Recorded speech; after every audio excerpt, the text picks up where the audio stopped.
எனக்கு நடந்ததுன்னா பர்சனலாக நடந்த ஒரு கதை இருக்கேன் என்னோட வீட்லேயே. என்னன்னா லைக் ஓகே, நான் எனக்கு ஒரு 13 வயசு இருக்க மேலே என்னோட பாட்டி இறந்துட்டாங்க. கரெக்டாக நான் வந்து அப்போ தான் செகண்டரி லைஃபே பூரா போகிறேன். லிட்டரலி என் பாட்டி இறக்க மேலே வந்து நான் ஸ்கூலுக்கு முதல் நாள் போகணும். லிட்டரலி அதான் ஃபர்ஸ்ட் டே. நான் வந்து ஓகே செகண்டரி ஸ்கூல் அப்புறம் பார்த்தா பாட்டி வந்து இறந்துட்டாங்க. பாட்டி வந்து ஆக்சுவலி கொஞ்சம் சீரியஸாக இருந்தாங்க. லைக் அப்போ கொஞ்சம் ரொம்ப முடியாமல் போயிட்டு வந்து பாட்டி தவறிட்டாங்க. அதுக்கப்புறம் நார்மலாக ஃபியூனரெல்லாம் நார்மலாக போணுச்சு. என் வீட்டில் தான், ஏன்னா பாட்டி வந்து கடைசியாக இருந்தது வந்து என் வீட்டில், என் அப்பா வீட்டிலலாம். ஸோ அதுக்கப்புறம் அந்த சாங்கியம்லாம் முடிஞ்சதுக்கப்புறம், அந்த ஃபியூனரெல்லாம் முடிஞ்சதுக்கப்புறம் என்ன நடந்துச்சுன்னா, என் பாட்டி வந்து எப்பயுமே குளிக்க மேலே சீக்கை ஷாம்பு தான் வைப்பாங்க. பாட்டி இறந்ததுக்கப்புறம் அவங்க தங்கின ரூமு அண்ட் அவங்க அந்த ரூம்லேயே ஒரு அட்டாச் பாத்ரூம் இருக்கும். ஸோ அந்த பாத்ரூம் பைக்கு, ஸோ அந்த ரூமுக்கு போனாலே வந்து பாட்டி குளிச்சுட்டு வந்த மாதிரி அந்த ஃப்ரெஷ்னஸ் இருக்கும். ஸோ இந்த இந்த இன்சிடென்ட் எல்லாம் எப்போ நடந்துச்சுன்னா, இந்த 16 நாள் ப்ரேயர்ஸ் பண்ணுவோம்ல, அந்த பிட்வீனில் என்னென்ன நடந்துச்சுன்னா, நம்ம வந்து கீழே ரூம் பாட்டி தான் ஃபுல்லாக இருந்தாங்க. அப்போ அந்த கெஸ்ட் ரூமில் வந்து அந்த டாய்லெட் போனாலே அந்த சேக்கை வாசம் இருக்கும் எப்பயுமே. அந்த ஃப்ரெஷ்னஸ் ஒரு ஆள் குளிச்சுட்டு வந்தா, இப்போ சுருத்தின குளிச்சா தான் அந்த ஒரு மாதிரி வார்மாக இருக்கும், பச்சை தண்ணி குளிச்சா அது வரும். அப்படியே ஒரு ஃப்ரெஷ்னஸ் இருந்துக்கிட்டே இருந்துச்சு. அதுக்கப்புறம் என் பாட்டி வந்து ரொம்ப வருஷமா அவங்க முடிக்க பார்க்குற ஒரே விஷயம் என்னன்னா பெல் கிரீம். எனக்கு 90s கிட்ஸ் ஏர்லி 20s கிட்ஸ்க்கெல்லாம் தெரியும் பெல் கிரீம். பாட்டி வந்து அவங்க எப்பயுமே நல்லா கிளீனா அவங்க வந்து முடி புத்தத்தோல் அவங்க வந்து என்ன பாய்க்க மாட்டாங்க. இந்த பெல் கிரீம் இஸ் ஃபேவரட்ல, அவங்களுக்கு வந்து அதுதான் பிடிக்கும். ஏன்னா அதுதான் அவங்களுக்கு வேண்டிய ஹேர் ஸ்டைல் கொடுக்குது. ஸோ ரொம்ப வருஷமா அதுதான் பாய்ப்பாங்க. ஐஃபம்னா மிஸ்டேக்காக அந்த பச்சை கலர் தான் பாய்ப்பாங்க. அந்த வாசம் மேமா ஜோக்கான வாசம். அது பாட்டி இறந்தாங்க, வீட்டுல பெல் கிரீமே கிடையாது, ஆனா அந்த வாசம் இருக்கும். மீன்ஸ் லைக் எத்தனை நாளைக்கு?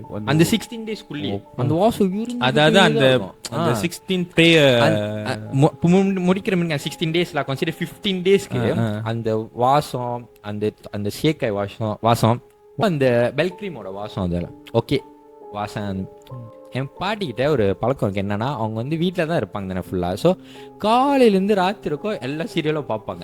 ஸோ அவங்க ரொம்ப டிவி நிற்கிறப்ப என் வீட்லேயும் ரொம்ப பேர் இருக்க மாட்டாங்க. ஆனால் அவங்களுக்கு அது ஒரு என்டர்டைன்மெண்ட் தான். காலையில் 8 o'clockலேருந்து ராத்திரி 9 o'clock சீரியல் இருக்கும், எல்லா சீரியலும் இது. ஆனால் ஸோ அது பாட்டியோட வந்து ஒரு யூஸ்வலான ஒரு பழக்கம்ல. அவங்க இறந்ததுக்கப்புறம் வீட்டில் டிவி ஓடும்.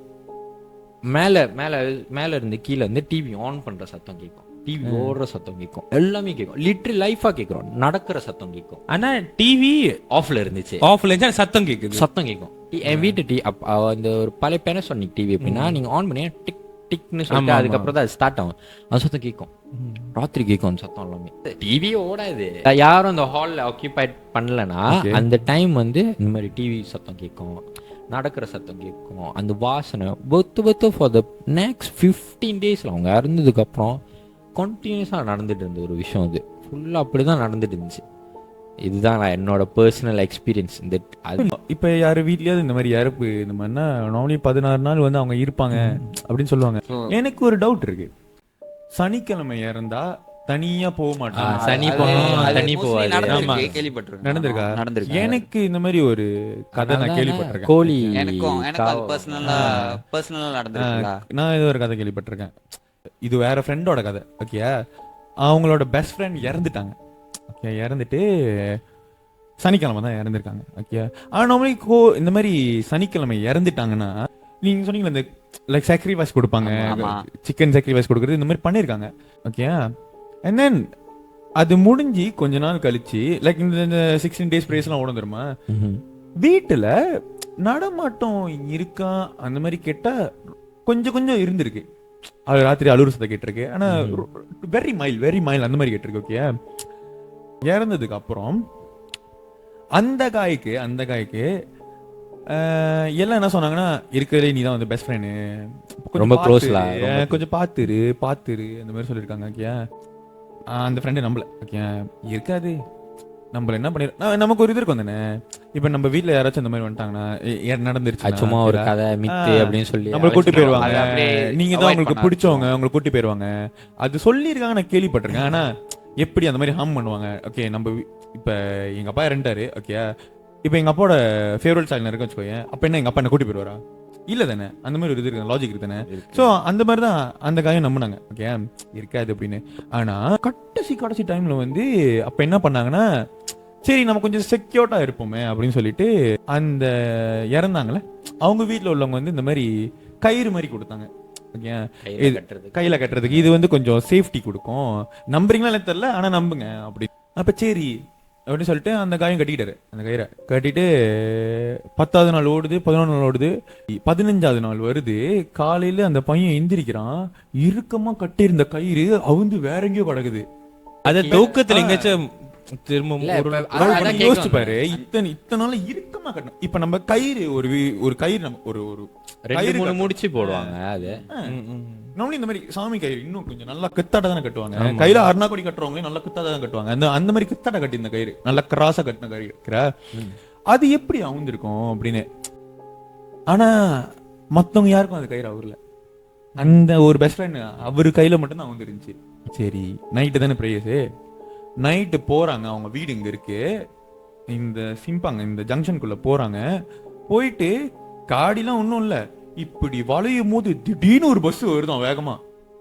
தப்பிச்சிட்டாங்கண்ணா, ஒன்றும் ஆகல, ஒன்னாடி பல்ல ஒன்றும் பண்ணல, தப்பிச்சிட்டாங்க. இந்த விஷயம் வந்து எனக்கு முன்னால இருந்து ஓடிக்கிட்டு இருக்கு. லைக் இது உண்மையா இல்லைன்னு தெரியல. மேபி நம்ம அந்த டைம்ல கலெக்ட் பண்ற அந்த ஆரா, அட்ராக்ட் பண்ற ஆரா அந்த மாதிரி நடக்க வைக்கலாம் அப்படின்னா என்னோட ஒரு லாஜிக்கல் ஒரு ரீசன் மாதிரி சொல்றேன். மேபி இன்னொன்னு சொல்ல என்னன்னா, இப்போ நம்மளே சொல்றோம்ல, சனிக்கிழமை சனி போனா தனியா போகுதுன்னு சொல்லுவாங்கல்ல. இப்போ சனிக்கிழமை இறந்துட்டாலே ஓ இது வந்து மேமாங் ஒரு ஆளை வந்து இது பண்ண போறாங்க, நம்ம அந்த மைண்ட் செட்டுக்கு வந்தோன்னே, இப்போ சின்ன வயசுல இருந்து ஒரு விஷயம் சொல்லிக்கிட்டே வந்தோன்னே நமக்கு அது ஆல்ரெடி ஃபிக்ஸ் ஆயிரும். இன்னொன்னு அந்த டைம் நம்ம எக்ஸ்ட்ரா காஷியஸா இருப்போம், நமக்கு எதுவும் நடந்துடக்கூடாது. அதை தாண்டி நமக்கு நடந்துச்சுன்னா ஐயோ அப்ப கடைசி என்னதான் நடந்துச்சு.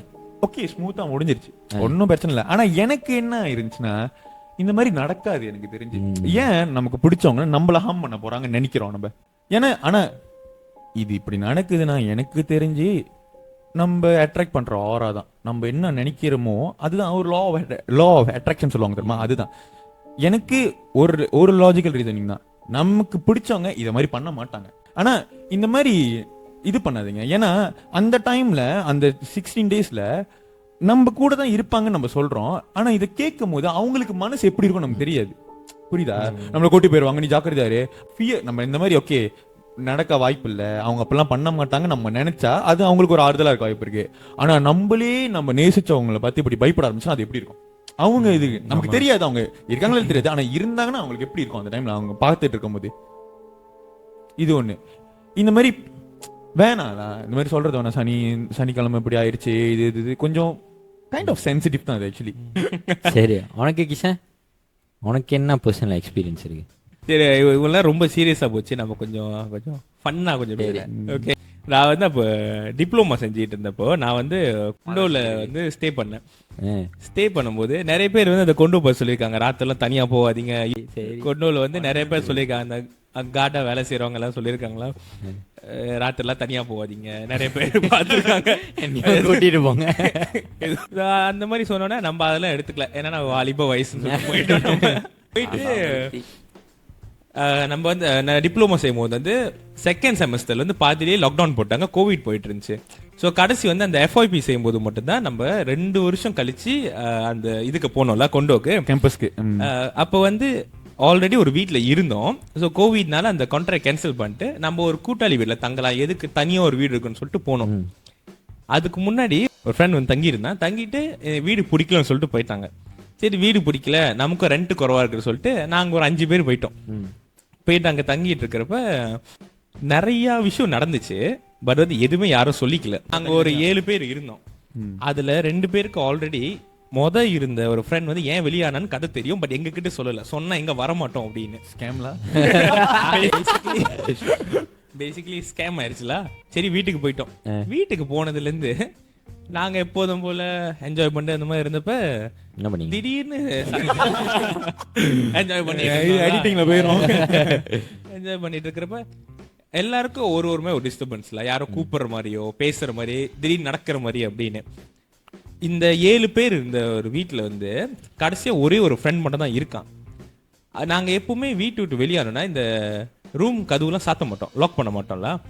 அப்போ நானே என் ஃப்ரெண்டும் என் வீட்டில் தங்கியிருந்தேன். அப்போ வீட்டுக்கு வந்தப்ப நீங்க ரூம்ல தானே இருக்கீங்க, கதவு திறங்கன்னு சொல்லிட்டு என் ஃப்ரெண்ட் ஒருத்தர் கால் பண்ணி கதவு திறக்க சொன்னான். ஏதாவது வீட்டில் அந்த சேவா வீட்டில் உள்ள கதவை.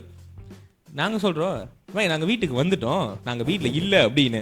வீட்டுக்கு வந்துட்டோம், எங்களோட ஹோம் டவுனுக்கு வந்துட்டோம், நாங்க அந்த சேவா வீட்ல இல்ல அப்படின்னு. கிளம்பணும்னா அவன் நினைச்சா நம்ம வந்து பிராங்க் பண்றோம் போல, ஏன்னா இந்த மாதிரி கதை நடந்துருக்கு அவனுக்கு தெரியும், பிராங்க் பண்றோம் போல அப்படின்னு. எனக்கு வீடியோ கால் பண்ணிட்டு உங்க ரூம் சுத்தி காமிங்க வீட்டுல உள்ளதுன்றான். சரி என் வீட்டுல இருக்கிறத சுத்தி காமிச்சிட்டு, ஓ ஓகே ஓகே இது அவன் தான், இன்னைக்கு நான் பாத்துக்கிறேன் அப்படின்றான். அவன் தானே உள்ள ஏதோ பிரச்சனை, அவன் தான் நான் பாத்துக்கிறேன்னு சொல்லிட்டு இன்னைக்கு மாட்டினான்னு சொல்லிட்டு போன் வச்சுட்டான். அதுக்கு நானும் மறந்துட்டேன்.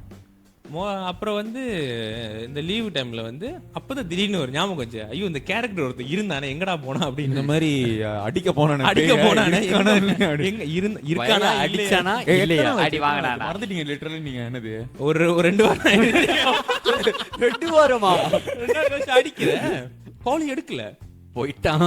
சரி ஏதோ வேலையா இருக்கான் போல சொல்லி விட்டுட்டேன். எனக்கு மனசுல தைரியமா பேய் அடிக்க போறேன்னு சொன்னான்.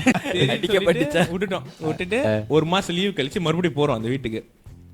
போயிட்டு அந்த தாக்கம் வந்து அதிகமாயிருச்சு வீட்டுல. என்ன பண்ண கதையை சொல்லுங்க. அந்த ரூம் கதவு வந்து லாக் ஆயிருச்சுல, அவன் திறந்து பார்க்கவே இல்லை அந்த ரூமை, விட்டுட்டு கிளம்பிட்டான். நாங்க வந்து எல்லாம் பேசிட்டு விட்டுட்டு கிளம்பிட்டான். பரவாயில்ல யாரோ இருக்காங்க போல சொல்லிட்டு அவன் கிளம்பிட்டான்.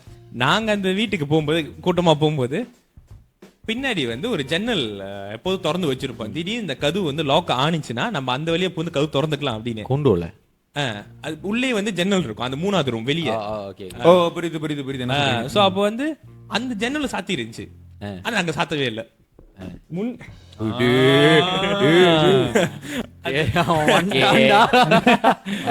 வணக்கம். அந்த ஜன்னலும் சாத்தி இருந்துச்சு, நாங்க சாத்தவே இல்லை. கதவும் பூட்டி இருந்துச்சு. கதவு எப்படி இருந்துச்சுன்னா அது உண்மையா அந்த லாக் ஆயிருச்சா இல்ல யாராச்சும் தள்ளிட்டு இருக்காங்களான்னு சரியா தெரியல. சரி முடிவு பண்ணியாச்சு கதவு உடைச்சிடலான்னு.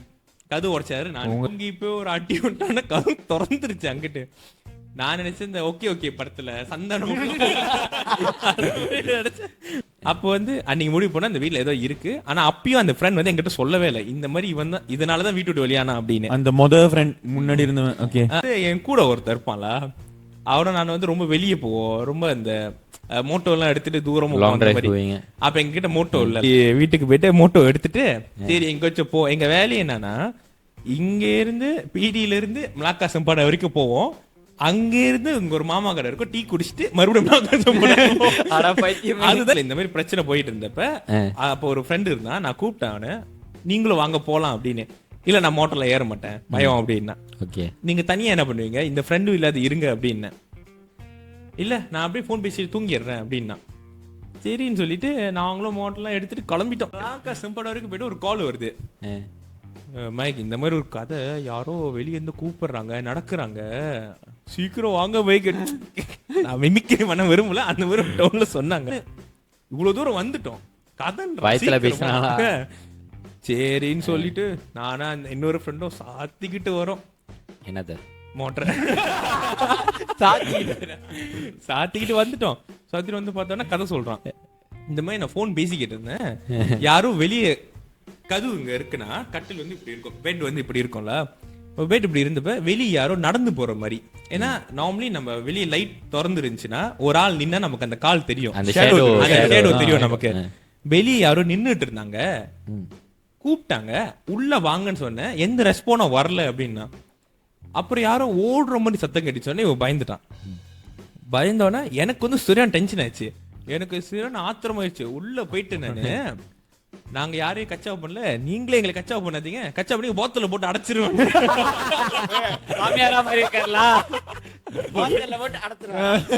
போத்தல போட்டு அடைச்சிருவேன்னு சொன்னோன்னே அவங்க பக்கத்துல சொல்றானுங்க, ஜி இந்த மாதிரி எல்லாம் சொல்லக்கூடாது ஜி, சொன்ன பேய்க்கு ஆத்திரங்களா வரும் பேய்.